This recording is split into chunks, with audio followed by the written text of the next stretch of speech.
The red warning lights flashed across the command center buried deep beneath Lunar City.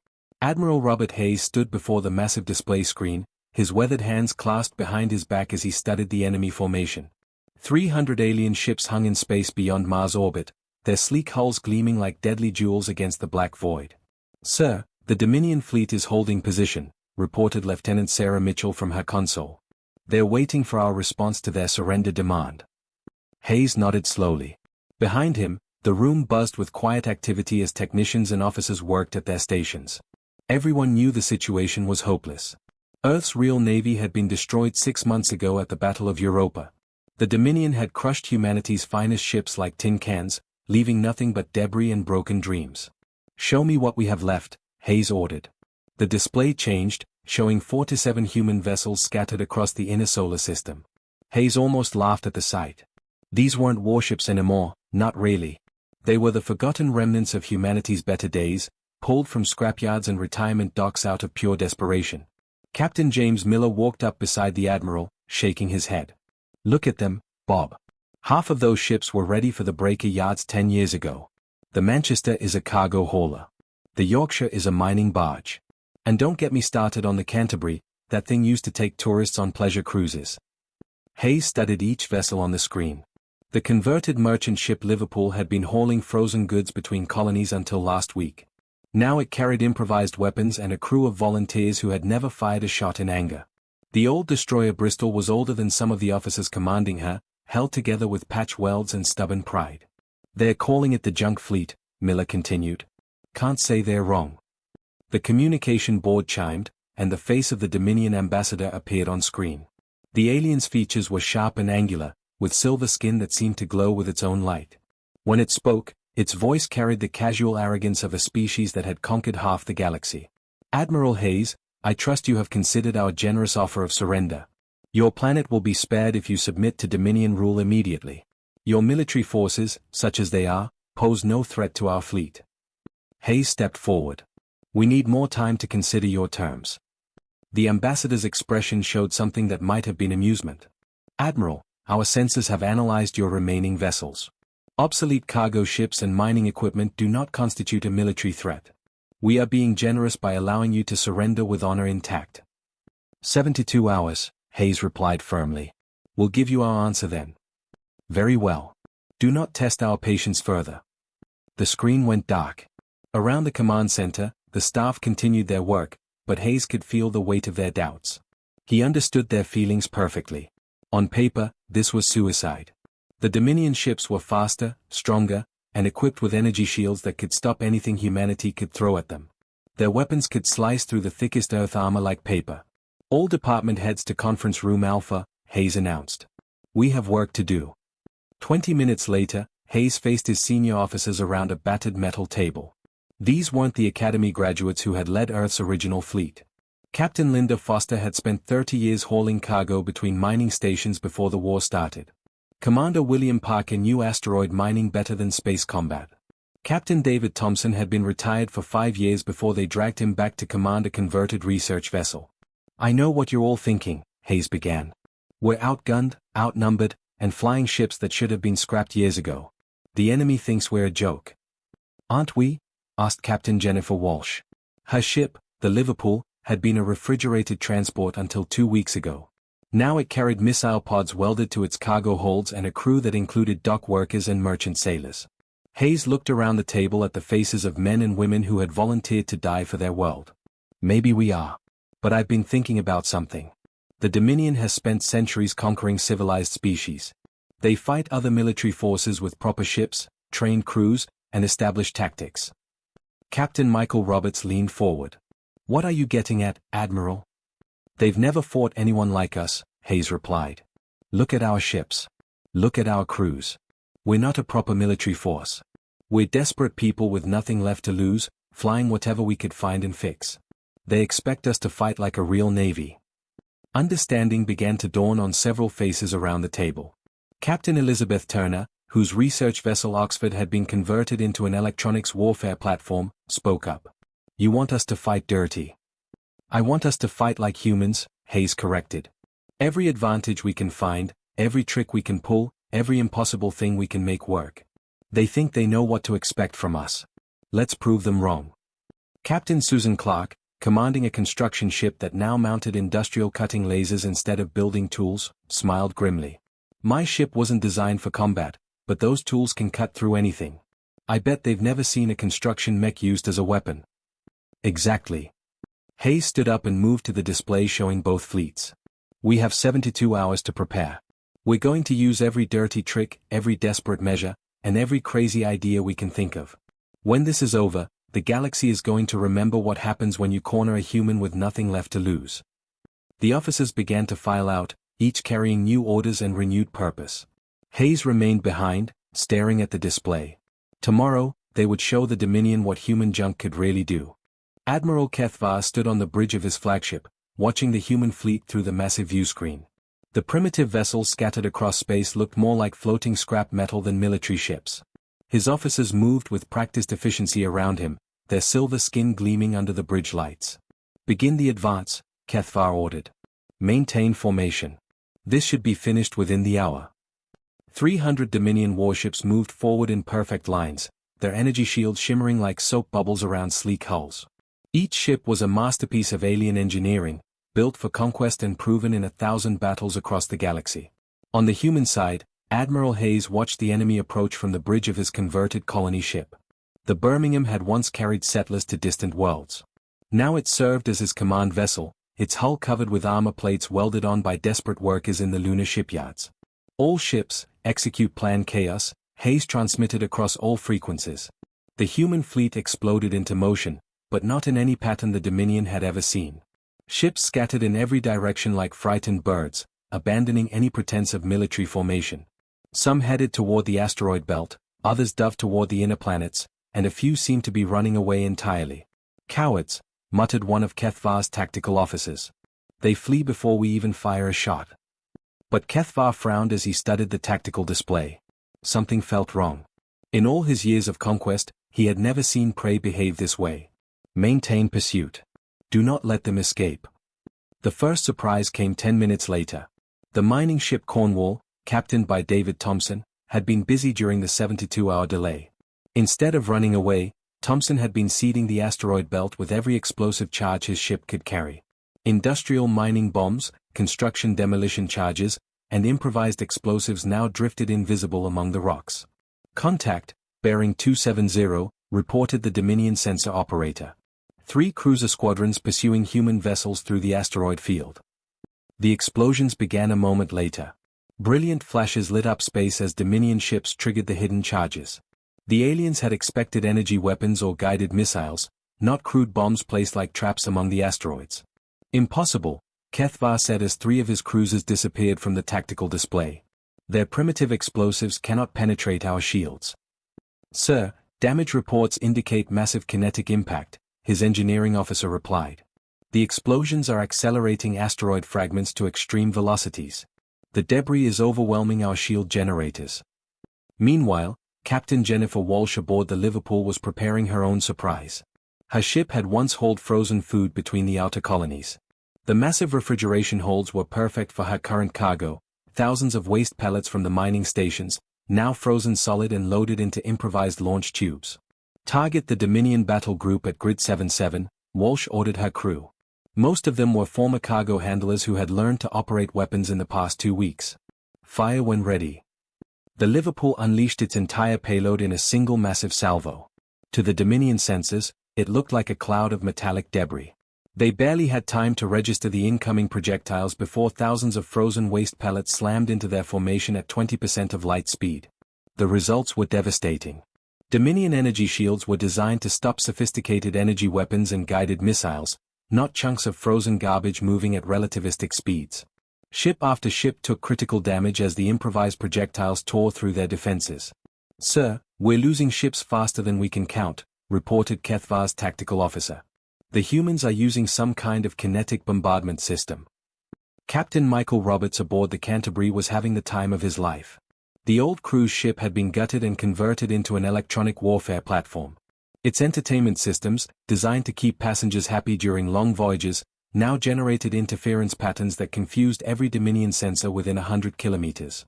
Broadcasting Earth opera on their military frequencies, Roberts reported cheerfully to Admiral Hayes. Also vacation advertisements, cooking shows, and something called Extreme Fishing with Bob. Their targeting computers don't know what to make of it. The Dominion formation began to break apart as human tactics proved increasingly effective.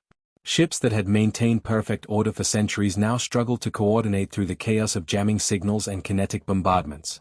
Captain Susan Clark's construction ship Newcastle had abandoned all pretense of long-range combat.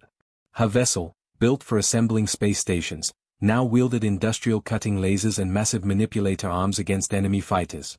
The aliens watched in confusion as a ship designed for construction work began tearing their attack craft apart with tools meant for building, not destroying. "This is impossible," Kethvar said again, but his voice had lost its earlier confidence. "They're using construction equipment as weapons. Mining charges as area denial systems. Waste disposal as kinetic bombardment." Admiral Hayes smiled grimly as he watched the chaos unfold. "Captain Miller, signal all ships. Phase 2 begins now." The human vessels that had seemed to be fleeing suddenly changed course, converging on the scattered Dominion forces from multiple directions. The mining barge Yorkshire under Commander William Parker had been positioning itself near Jupiter's radiation belt, waiting for this moment. "All Dominion ships, this is Commander Parker. Welcome to the outer system. Hope you're ready for some real human hospitality." His ship released a spread of industrial probes into Jupiter's magnetosphere, each one designed to amplify the planet's natural radiation. Within minutes, the entire region became a maze of charged particles that fried sophisticated electronics while barely affecting the simpler human systems. Kethvar watched his carefully planned assault dissolve into complete chaos. His superior technology was becoming a liability as human ingenuity turned every advantage against him. These weren't the tactics of a civilized military force, they were the desperate improvisations of a species that refused to follow any rules but survival. The Dominion fleet was falling apart. Admiral Kethvar stared at his tactical display in disbelief as red warning icons multiplied across the screen. Half of his carefully organized battle groups were scattered across the solar system, their formations broken by human attacks that made no sense according to every military doctrine he had ever studied. "Sir, we have lost 6 to 7 vessels," his tactical officer reported. "The humans are using tactics our computers cannot predict or counter." Kethvar's silver skin had turned pale gray with stress. "How is this possible? We have superior technology, superior weapons, superior everything." The answer came in the form of another human attack. Captain Peter Wilson aboard the mining ship Sheffield had been waiting patiently near Saturn's rings, his vessel disguised among the ice and rock debris. His ship was ancient, ugly, and built to survive in the harshest conditions imaginable. Now it served a different purpose. "This is for Europa Station," Wilson transmitted as his ship accelerated toward the Dominion battlecruiser Eternal Victory. His engines, designed to push massive loads of ore through space, drove the Sheffield forward at maximum velocity. The Dominion crew had seconds to react. Their energy shields flared as the mining ship struck them head-on, both vessels disappearing in a nuclear fireball that took out 2 nearby destroyers in the explosion. Wilson and his crew of 30 volunteers died instantly, but their sacrifice eliminated 3 enemy ships and scattered the entire Dominion formation. "Madness," whispered Kethvar. "They are using their ships as guided missiles." Captain Elizabeth Turner aboard the research vessel Oxford was proving that knowledge could be as deadly as any weapon. Her ship had spent decades studying gas giant atmospheres, mapping magnetic fields and radiation patterns throughout the outer system. Now she used that knowledge to turn Jupiter itself into a weapon. "All human vessels, maintain safe distance from the radiation belt," Turner transmitted. "We're about to make it very hot in here." Her ship released a series of metallic probes into Jupiter's magnetosphere, each one programmed to amplify and redirect the planet's natural radiation. The effect was immediate and devastating. The entire region around Jupiter became a deadly maze of charged particles and electromagnetic pulses. Dominion ships, with their sophisticated electronics and complex systems, began failing one by one. Their computers crashed, their weapons went offline, and their life support systems flickered. The humans, flying older ships with simpler, more robust technology, sailed through the radiation storm with nothing worse than some uncomfortable static on their communications. "Sir, we are losing all ships in the Jupiter sector," reported Kethvar's communications officer. "Their electronics are being fried by some kind of enhanced radiation field." Meanwhile, Captain Richard Baker aboard the ancient destroyer Bristol was having the fight of his life. His ship was 60 years old, held together by welds, prayers, and the stubborn determination of a crew that refused to give up. When the Dominion fighters came at him, Baker's modern targeting systems failed under the electromagnetic interference. Switched to manual targeting, Baker ordered his weapons officer. Old school, like they taught us at the academy. The crew of the Bristol aimed their guns by hand, using mechanical sights and decades of experience. While Dominion pilots struggled with failing computers and dead sensors, the human gunners tracked their targets the way their grandfathers had tracked aircraft in Earth's ancient wars. Baker's ship scored hit after hit on enemy fighters, its old-fashioned weapons proving more reliable than any modern system. "That's how we did it in the old days," Baker muttered with satisfaction as another Dominion fighter exploded under his guns. Captain Margaret Phillips aboard the cargo hauler Glasgow was discovering that desperation made for excellent tactical thinking. Her ship had no business being in a space battle, but Phillips and her crew of former dock workers were making it work through pure stubborn creativity. "Load the forward hold with scrap metal," Phillips ordered. "Everything we can find. Old pipes, broken machinery, whatever." Her crew looked at her as if she had lost her mind, but they followed orders. 20 minutes later, the Glasgow opened its cargo bay doors and used its loading systems to spray debris at an approaching Dominion squadron. Thousands of pieces of scrap metal, accelerated by the ship's cargo handling equipment, created a deadly cloud that shredded the aliens' sleek fighters. That actually worked," said her first officer in amazement. "Course it worked," Phillips replied. "Sometimes the simplest solutions are the best." Admiral Hayes watched the battle unfold from his command ship, feeling a mixture of pride and horror. His people were winning, but the cost was terrible. Every victory required enormous sacrifice, and too many good people were dying to prove that humanity would not go quietly into slavery. "Admiral, incoming transmission from the Dominion flagship," reported Lieutenant Mitchell. Kethvar's face appeared on screen, his earlier arrogance replaced by something approaching fear. "Admiral Hayes, your forces are fighting without honor. Using industrial equipment as weapons, ramming attacks, suicide runs, these are not the tactics of a civilized species." Hayes stepped forward, his weathered face showing no mercy. "You came to our home system to conquer us. You destroyed our colonies and killed our people. Did you expect us to fight fair? We expected you to fight like soldiers, not like animals." "Then you don't understand humans very well," Hayes replied coldly. "We fight to win, whatever it takes. And right now, Admiral, you're losing to a bunch of miners, cargo haulers, and retirees flying ships you thought were worthless junk." The transmission cut out, leaving Hayes alone with his thoughts. Around him, the battle continued to rage. His junk fleet was proving that sometimes the most dangerous opponent was the one with nothing left to lose and everything to fight for. The Dominion had underestimated humanity, and now they were paying the price in blood and burning ships. The moment that changed everything came when Admiral Kethvar tried to regroup his scattered fleet near Jupiter's radiation belts. It seemed like a smart move. The natural magnetic fields would provide some protection from the human attacks that had been tearing his formation apart. What he did not know was that Captain Elizabeth Turner had been waiting for exactly this maneuver. Turner sat on the bridge of the Oxford, studying the readings from her ship's scientific instruments. For 30 years, she had mapped every current and magnetic field in the Jovian system. Her research vessel knew Jupiter's secrets better than any ship in human space. "They're moving into position exactly where we predicted," Turner reported to Admiral Hayes. "Beginning Phase 3 now." The Oxford released a carefully programmed swarm of scientific probes into Jupiter's magnetosphere. These were not weapons in any traditional sense, they were research tools designed to study planetary magnetic fields. But in Turner's hands, they became something much more dangerous.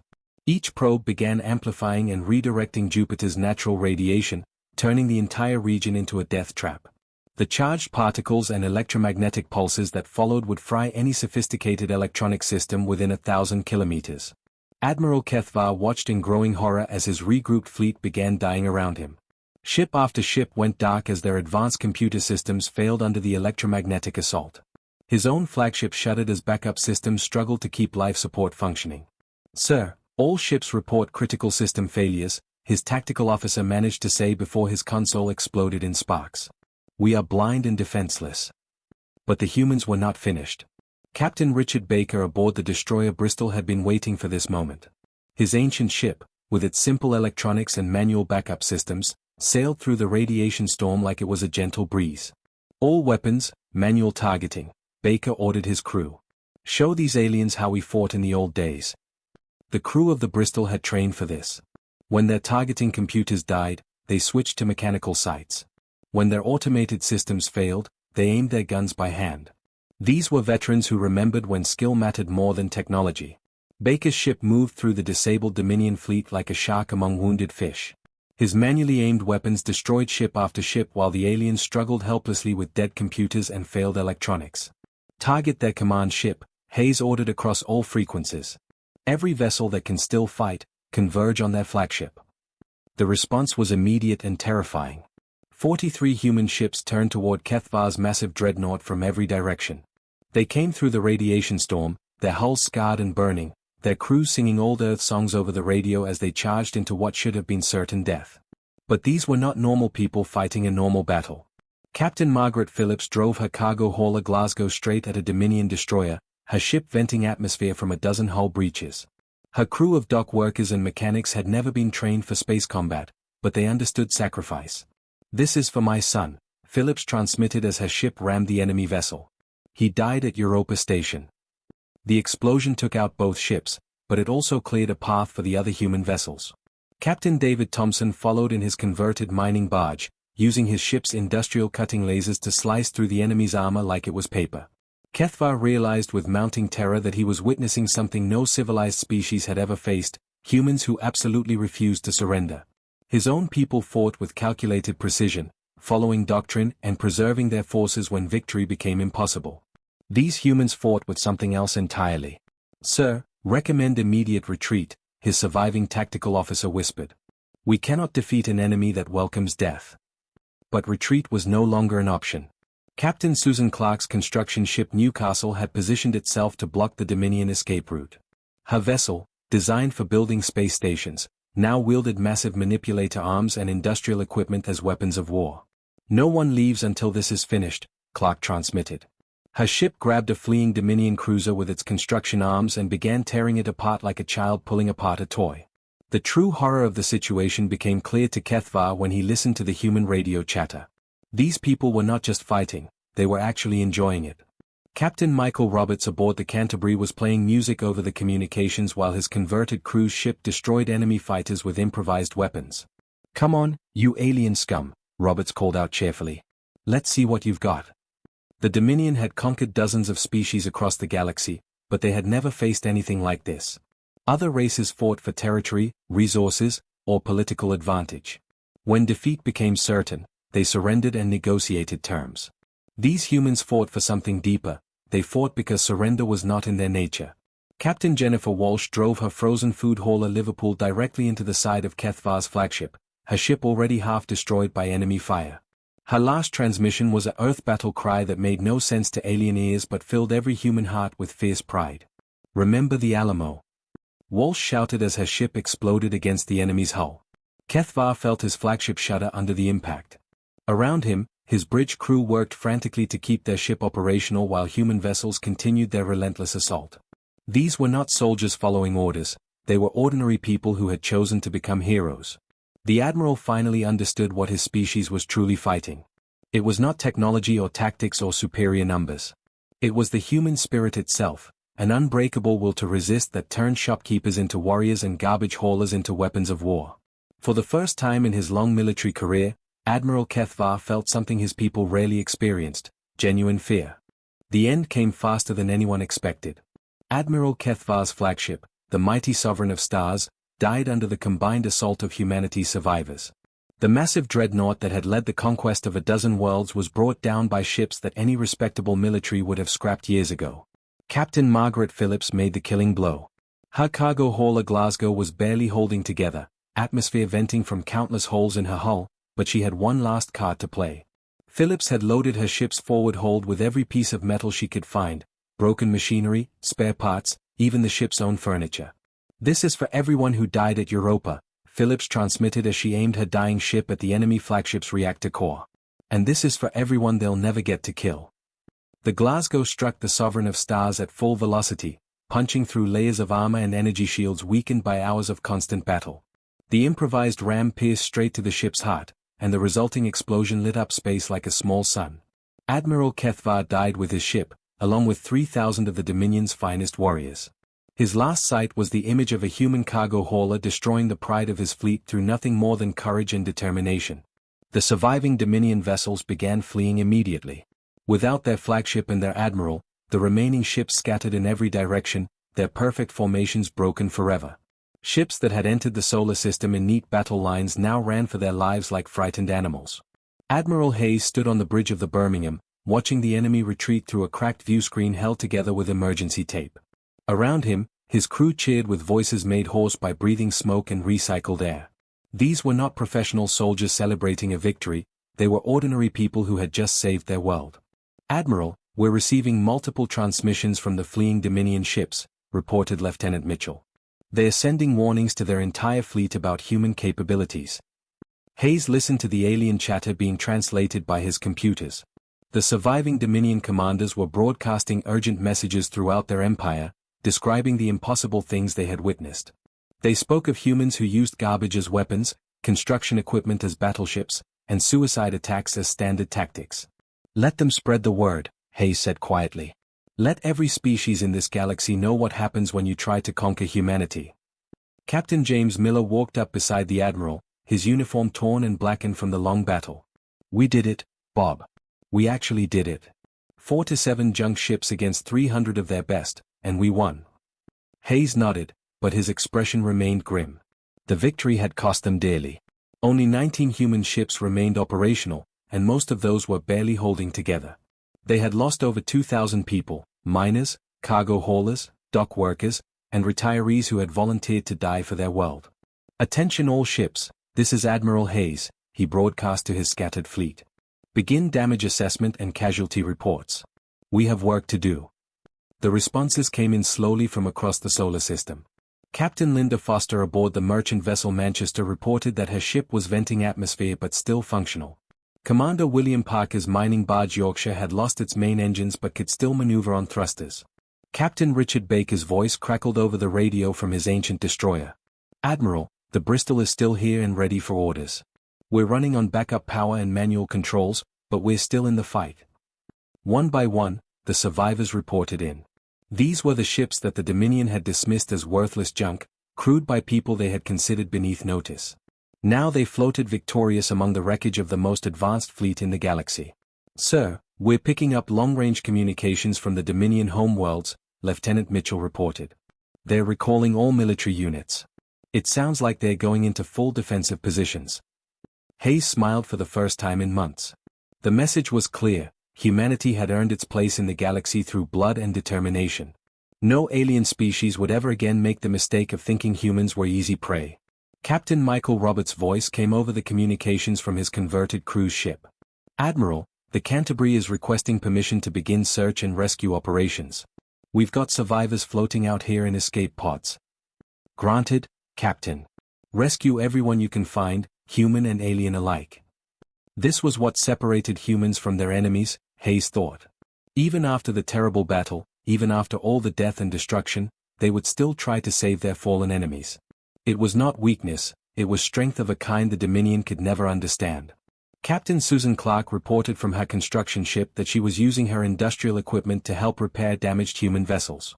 Captain David Thompson's mining barge was collecting useful salvage from the battlefield. Even in victory, the humans were already working to rebuild and prepare for whatever came next. "Admiral Hayes," came a transmission from Earth's Orbital Defense Command. "This is General Anderson. The planet is secure. You did it, Bob. You saved us all." Hayes looked out at the debris field that stretched across millions of kilometers, the remains of ships from both sides, floating testament to humanity's first major victory in the war. But he knew this was just the beginning. The galaxy was vast, filled with species that might see humanity's survival as a threat to their own power. "All ships, begin the journey home," Hayes ordered. "We have a world to defend and a future to build." As Earth's junk fleet began the long voyage back to their home planet, their victory message spread throughout the galaxy. The Dominion's warnings became humanity's reputation, a species that fought with improvised weapons, impossible tactics, and an absolute refusal to surrender. The galaxy would never underestimate humanity again.